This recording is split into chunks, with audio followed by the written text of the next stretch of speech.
तो ये दोनों कहीं ना कहीं तो मिलेगा ना, मिलेगा कि नहीं मिलेगा। अब मुझे बताओ कि जिस दिन मैं P क्रॉस Q करूंगा, P क्रॉस Q करूंगा, तो उसका नॉर्मल वेक्टर किधर, बाहर की तरफ। तो नॉर्मल वेक्टर मैं कैसे दिखाऊंगा, ऐसे दिखाऊंगा कि ये सर नॉर्मल वेक्टर रहा मेरा। नहीं, तो मेरा जिस दिन नॉर्मल वेक्टर निकल जाएगा तो नॉर्मल वेक्टर किसके बराबर होगा, P क्रॉस Q के बराबर होगा। किसके बराबर होगा, P क्रॉस Q के बराबर होगा। तो जो जिस दिन मेरा नॉर्मल वेक्टर निकल जाएगा तो उस दिन मैं लिख सकता हूं कि जो मेरा नॉर्मल वेक्टर है तो AR वेक्टर और P वेक्टर और Q वेक्टर मेरा कहां पे है, उसी प्लेन पे है। इसका मतलब कि कोप्लेनिटी शो कर रहा है। तो इक्वेशन ऑफ प्लेन के लिए हम लोग क्या क्या चाहिए कि मेरे पास जो एयर वेक्टर है, R vector dot N vector, इसका मतलब कि sir R vector dot N vector, इसका मतलब कि सर इसका इस प्लेन का, सॉरी इस लाइन का और इस लाइन का जो मेरे पास नॉर्मल वेक्टर आया है वो तो ऊपर की तरफ आया है। तो मैं बोल सकता हूं कि एयर वेक्टर ऐसा लिखो, आर माइनस का ए वेक्टर डॉट कितना कितना लिखोगे, पी क्रॉस क्यू। कितना लिखोगे, P cross Q is equal to किसके बराबर, जीरो के बराबर। इज इक्वल टू किसके बराबर, जीरो के बराबर। और जिस दिन ऐसा हुआ और जिस दिन डॉट इसके साथ तोड़ोगे तो क्या लिखोगे, P dot P cross Q vector is equal to क्या लिखोगे, A dot P cross Q vector. नहीं आया, इतना लिखोगे। इसका मतलब कि इसका लिखने का क्या मतलब कि डब्बा के अंदर आप आरपी क्यू लिख रहे हो, नहीं लिख रहे हो क्या, इज इक्वल टू डब्बा के अंदर आप एपी क्यू लिख रहे हो। तो कभी कभी आईआईटी वाला जो है इस तरीके का भी बकवास करता है, ठीक है। तो आपको ये चीज समझ में आना चाहिए। ये हम लोग कैसे निकाले हैं, आप इस तरीके से भी जा सकते थे, इस तरीके से भी जा सकते थे, लेकिन आईआईटी वाले ने इसको छोड़ के एक बार इस चीज को अपनाया। तो आप इस तरीके से भी जा सकते हैं। यदि क्वेश्चन वाला ऐसा दिया तो आपको घबराने की जरूरत नहीं है, आपके कॉपी में हर चीज है, आप हर चीज निकाल के देख सकते हो, ठीक है। अब हमारा इक्वेशन ऑफ प्लेन निकल जाएगा। उसके बाद है, अच्छा ये जो हमारा निकल के आएगा वो क्या आएगा, इक्वेशन ऑफ प्लेन निकल के आएगा। ये हमारा क्या निकल के आएगा, इक्वेशन ऑफ प्लेन निकल के आएगा। क्या निकल के आएगा, इक्वेशन ऑफ प्लेन निकल के आएगा। अच्छा आगे हम लोग देखते हैं कि आगे क्या होगा। आगे में है हमारा कि पहले लिख लो,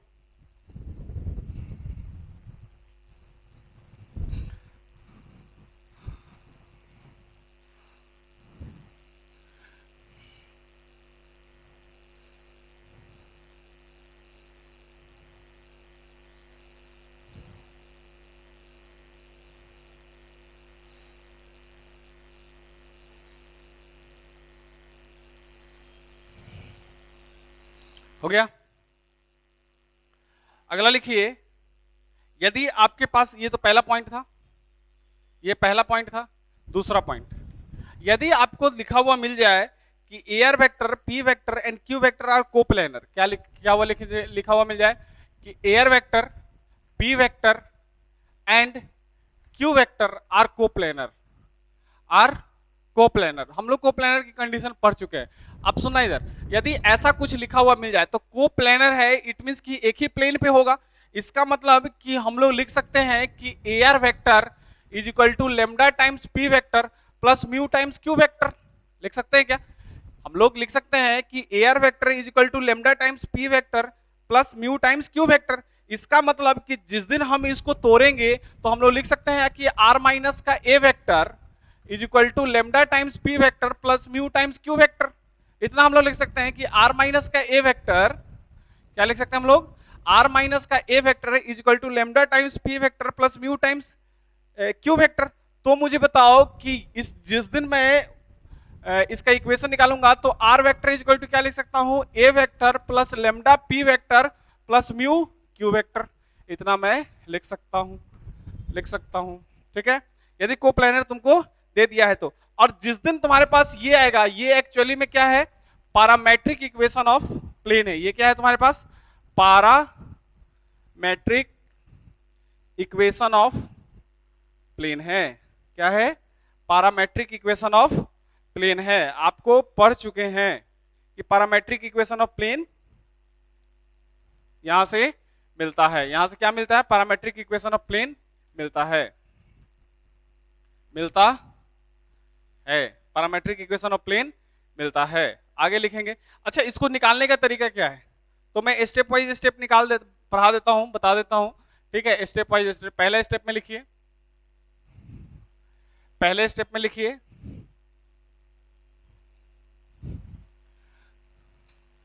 पहले स्टेप में लिखिए इसमें, स्टेप नंबर 1 n वेक्टर निकाले हो।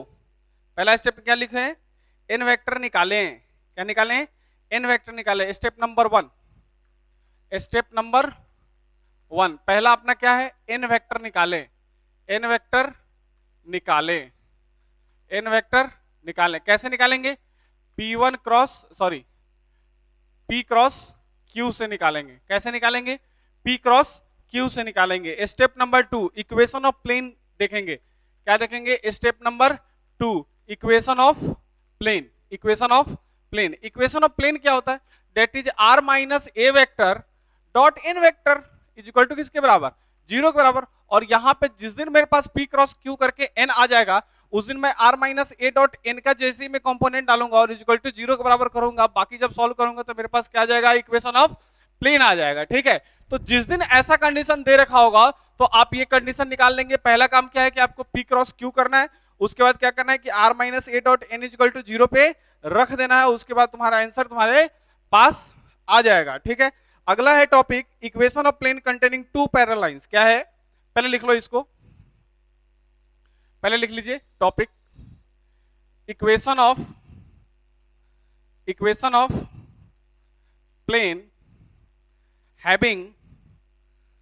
having two parallel lines, having two parallel lines, having two parallel lines, having two parallel lines। लिख लीजिए equation of plane containing two parallel lines, चाहे हैविंग टू पैरेलल लाइंस। ठीक है, पहले इसको note down कर लीजिए, उसके बाद लिखिए इसमें।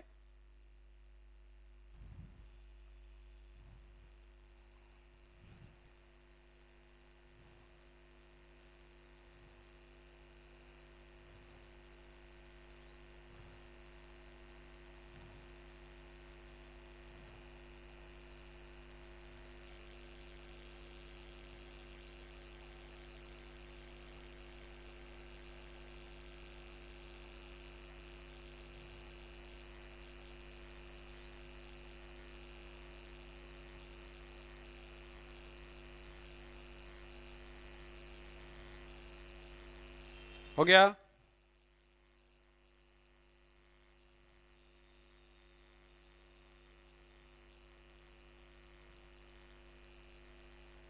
ठीक है, आगे समझते हैं। क्या बोला मैंने, equation of plane having two parallel lines दे दिया। अच्छा, इक्वेशन ऑफ प्लेन बोल रहा है तो मेरे को सबसे पहले दरकार किसकी होगी, एक प्लेन की दरकार होगी। ठीक है, एक प्लेन की दरकार होगी। अच्छा, यदि प्लेन दे रखा है और उसके अंदर क्या बोल रहा है कि उसके पास दो पैरेलल लाइंस है, तो एक पैरेलल लाइंस तो ये रहा और दूसरा पैरेलल लाइंस ये रहा। अच्छा, इस वेक्टर का मैंने नाम दे दिया, इस लाइन का इक्वेशन मैंने लिख दिया कितना, a plus lambda P vector. क्या लिखा मैंने, a vector plus lambda P vector. अच्छा, ये a पॉइंट कौन से थे, ये a पॉइंट वो था जहां से वो लाइन जो है वो पास कर रहा था, इसका मतलब कि ये a वेक्टर था।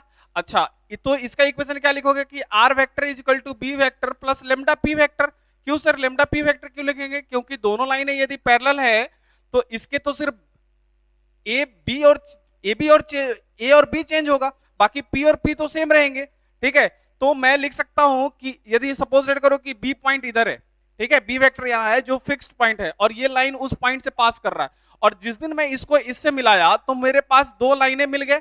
ठीक है, दो पॉइंट मिल गए। अब मुझे क्या दरकार है, कोई तीसरे पॉइंट की दरकार है। एक लाइन तो ये रहा, एक लाइन ये रहा, तो तीसरा हम लोग एक आर अपने आप से एज्यूम कर लेते हैं कि ये आर कोई लाइन है। ठीक है, जिसको मैंने बोल देता हूं कि ये आर वेक्टर है। तो जिस दिन मैं ए को आर से मिलाऊंगा, क्या करूंगा, जिस दिन मैं ए को आर से मिलाऊंगा, तो मुझे बताओ कि जिस दिन मैं ए को आर से मिलाऊंगा क्या सारे लाइनें उसी प्लेन पे होंगे, होंगे कि नहीं होंगे, उसी प्लेन पे होंगे। इसका मतलब कि मुझे दरकार थी कि जितने भी पॉइंट है वो मुझे कहां मिलने चाहिए, उसी लाइन पे, उसी प्लेन पे मिलने चाहिए। इसका मतलब मैं बोल सकता हूं इस प्लेन के लिए कि A R vector A B vector and P vector. P तो कोई वेक्टर है जो पैरेलल लाइन पे है, और P vector are on the same plane, are on the same plane, same plane पे है, सेम प्लेन पे है। इसका मतलब कि मैं बोल सकता हूं कि यदि ये सब सेम उसी प्लेन पे है तो मैं बोल सकता हूं कि A R vector, A B vector और पी वेक्टर, क्या क्या मैं बोल सकता हूं कि AR vector A B vector और पी वेक्टर किसके बराबर हो जाएगा, 0 के बराबर, यानी कि डब्बा के अंदर AR vector A B vector और पी वेक्टर किसके बराबर हो जाएंगे, 0 के बराबर हो जाएंगे। और जिस दिन ये 0 के बराबर हुआ तो मैं आगे क्या लिख सकता हूं कि एआर वेक्टर, मैं क्या लिख सकता हूं, AR vector dot A B cross P vector, नहीं इज इक्वल टू मैं कितना लिख सकता हूं, 0 लिख सकता हूं। क्या लिख सकता हूं, AR vector dot A B cross P vector is equal to किसके बराबर लिख सकता हूं मैं, 0 के बराबर लिख सकता हूं। अच्छा, इतना लिखने के बाद मुझे अब इसको निकालने की जरूरत है, तो जब हम निकालने गए या फिर आप उतना ही पे छोड़ सकते हैं, तो आपको पता है कि एआर वेक्टर किसके बराबर होगा, आर माइनस ए वेक्टर के बराबर होगा। क्या होगा, आर माइनस ए वेक्टर के बराबर होगा। तो आप लिख सकते हैं कि आर माइनस का ए वेक्टर, आर माइनस का ए वेक्टर डॉट किसके किसके साथ कर रहे हैं आप, A B vector cross P vector is equal to किसके बराबर है, 0 के बराबर है। किसके बराबर है, 0 के बराबर है। ठीक है, तो आप ऐसे भी जा सकते थे। ये कब जा सकते थे, जब आपका इक्वेशन ऑफ प्लेन पूछे और दो पैरेलल लाइन आपको दे रखा हो। कितने दे रखा हो, दो पैरेलल लाइन आपको दे रखा हो। अब दो पैरेलल लाइन का हमने एक पैरेलल लाइन का नाम क्या दे दिया, R vector is equal to A vector plus lambda P vector. ये सब कुछ हम लोग पढ़ चुके हैं वेक्टर के अंदर कि किसी भी लाइन का इक्वेशन क्या होता है। और हमने पढ़ा था, जब आपको याद होगा कि हमने पढ़ा था इसको, जब हम ए को इधर ले जाएंगे तो क्या होगा, आर माइनस का A vector is equal to lambda P vector. याद आया, ठीक है। और यहां से हमने बोला था कि जब हम किसी भी लाइन का इक्वेशन निकालते हैं तो फिक्स्ड पॉइंट प्लस किसी पैरेलल से जो पैरेलल लाइन होता था उसको हम लोग उठा के लिख देते थे। तो जो लेमडा दूरी की होती थी उसमें हम लोग पी वेक्टर का कोफिशिएंट लिख देते थे। ठीक है, तो यहां से हमारा आर वेक्टर किसके बराबर आ जाता था, ए प्लस लेमडा पी वेक्टर के बराबर आ जाता था। ठीक है, आप वेक्टर का कॉपी निकाल के वहां से रिवाइज कर सकते हैं कि यहाँ ये चीज हमने बताया था कि नहीं बताया था। ठीक है, तो हम लोग किसी भी लाइन का इक्वेशन वेक्टर फॉर्म में ऐसे तरीके से लिखते हैं। अच्छा, ये लाइन है, जो ये लाइन है इसके पैरेलल है, इसका मतलब कि ये लाइन कहीं ए पॉइंट से फिक्स पॉइंट से गुजर रहा था, तो इसका मतलब कि जो दूसरा लाइन होगा वो किसी और फिक्स पॉइंट से गुजर रहा होगा, लेकिन दोनों लाइनें पैरेलल हैं तो उसका पी वेक्टर और उसका कोफिशिएंट और पी वेक्टर और इसका मतलब जो लाइन पैरेलल है इसका पी वेक्टर और लेमडा दोनों बराबर होंगे।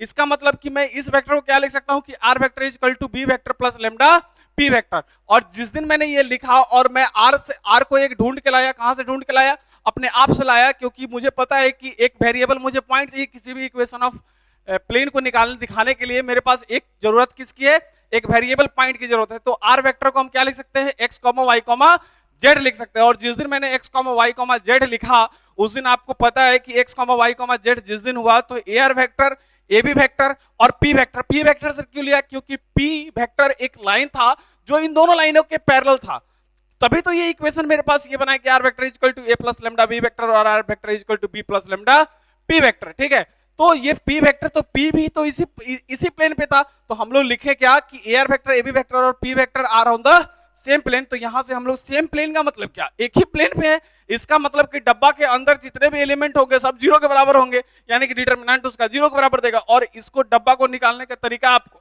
ये है कि A R dot A B cross P vector is equal to 0। और जिस दिन आप ये निकालते हैं तो आप यहां पे पहुंच जाते हैं। तो ये भी हमारा क्या है, equation of plane having two parallel lines. जब आपको दो पैरेलल लाइंस दे रखा होगा तो आप इक्वेशन ऑफ प्लेन इस तरीके से निकाल लेंगे। ठीक है, आगे आगे पढ़ते हैं, आगे लिखिए।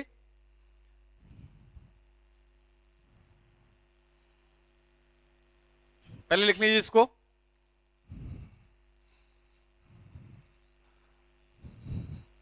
आगे क्वेश्चन लिखिएगा। क्वेश्चन है हमारा express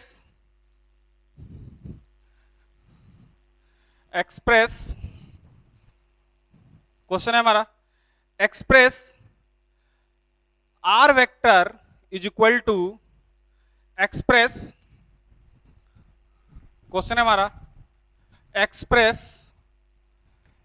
R vector is equal to I minus का 2j plus lambda 2y minus J plus 3k, ठीक है, plus mu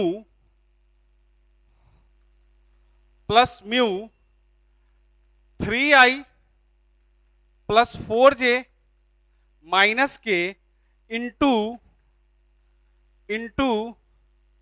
scalar dot product form, scalar dot product form, scalar dot product form. ये हमारे पास question निकल के आया कि इस क्वेश्चन को आप एक्सप्रेस कीजिए कि जो हमारा आर वेक्टर दे रखा है वो किसी फिक्स पॉइंट से, ठीक है, lambda 2i minus J plus 3 के प्लस म्यू इतने से क्या कर रहा है, ये कोई इक्वेशन तुमको दे रखा है और बोल रहे हैं क्या कि इसको स्केलर डॉट प्रोडक्ट फॉर्म में मुझे दिखाइए। अच्छा, स्केलर डॉट प्रोडक्ट कहने का क्या मतलब है, स्केलर डॉट प्रोडक्ट कहने का मतलब क्या है कि मुझे जो चाहिए वो सिर्फ मैग्नीट्यूड की बात कर रहा है। किसकी बात कर रहा है वो, मैग्नीट्यूड की बात कर रहा है।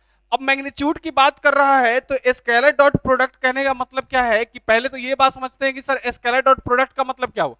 अच्छा, जब हम लोग वेक्टर फॉर्म ऑफ इक्वेशन लिखते थे, चाहे लाइन का इक्वेशन लिखते थे, सॉरी प्लेन का इक्वेशन लिखते थे, तो हम लोग स्केलर